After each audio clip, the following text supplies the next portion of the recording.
করবে, যারা পরবর্তীতে আসবে তাদেরকেও ঈমানের পরীক্ষা দিতে হবে।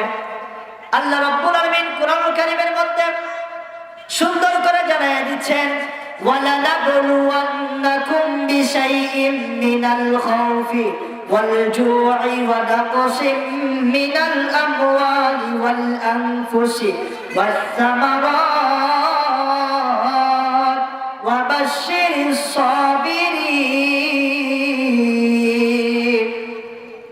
আল্লাহ রাব্বুল ওয়ালানাবলুওয়ান্নাকুম, যারা মুমিন বলে দাবি করবে আমি অবশ্যই পরীক্ষা করব।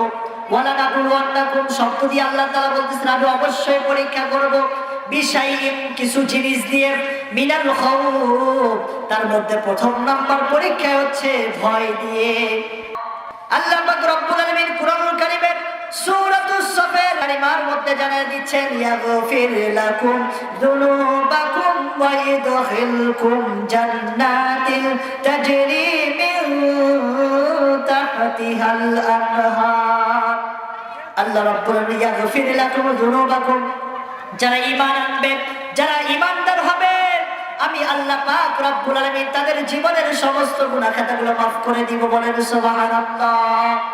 শুধু গুনাহ মাফ করব না, ওয়া ইদখিলকুম জান্নাতিন তাজরি মিন তাহতিহাল আনহার, আমি তাদেরকে এমন জান্নাতের অধিবাসী বানিয়ে দিব, আমি তাদেরকে এমন জান্নাতের মালিক বানিয়ে দিব যার নিজ দিয়ে, জান্নাতের নিজ দিয়ে ঝর্ণা দ্বারা প্রবাহিত থাকবে। বলেন সুবহানাল্লাহ।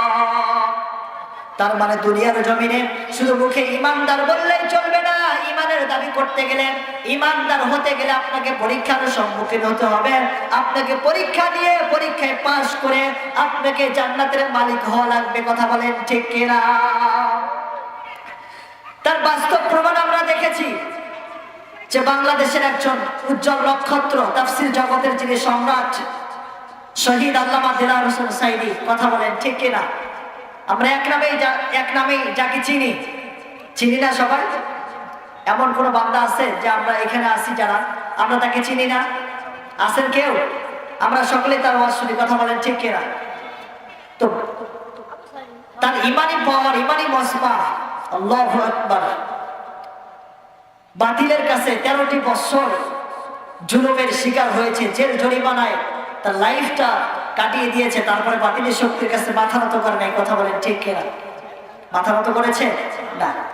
আপনি আমি যদি ইমানদার হই, আপনি আমি যদি মুমিন হই, আমরা যদি ইমানের দাবি করি, আমাদেরকে ইমানের পরীক্ষা দিতে হবে। এটাই স্বাভাবিক। কথা বলেন ঠিক কিনা? মুমিন কারো কাছে মাথা নত করে? কারো কাছে ভয় পায়?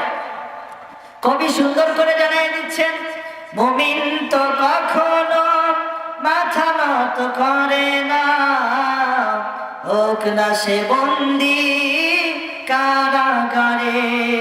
মুমিন তো কখনো মাথা নত করে না, হোক না সে বন্দী কারাগারে।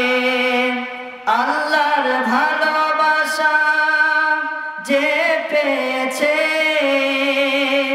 রুখবে বলো তাদের কেমন করে? আল্লাহর ভালোবাসা যে পেয়েছে, রুখবে বলো তাদের কেমন করে? মুমিন তো কখনো মাথা নত করে না, হোক না সে বন্দী কারাগারে, হোক না সে বন্দী কারাগারে। কথা বলেন ঠিক কিনা? যারা মুমিন বলে দাবি করবে তাদের উপর অমানসিক জুলুম, নির্যাতন, নিশ্চিত যতই চালাক, তাদের উপর যতই আঘাত করুক, তারপরে তারা ইমানের পথ ছাড়বে না। কথা বলেন ঠিক কিনা? আল্লাহ রাসূল সাল্লাল্লাহু আলাইহি ওয়াসাল্লাম ইমানের পরীক্ষা দিয়েছেন। পৃথিবীর জমিনে যারা ইমানদার বলে দাবি করবে, যারা পরবর্তীতে আসবে তাদেরকেও ইমানের পরীক্ষা দিতে হবে।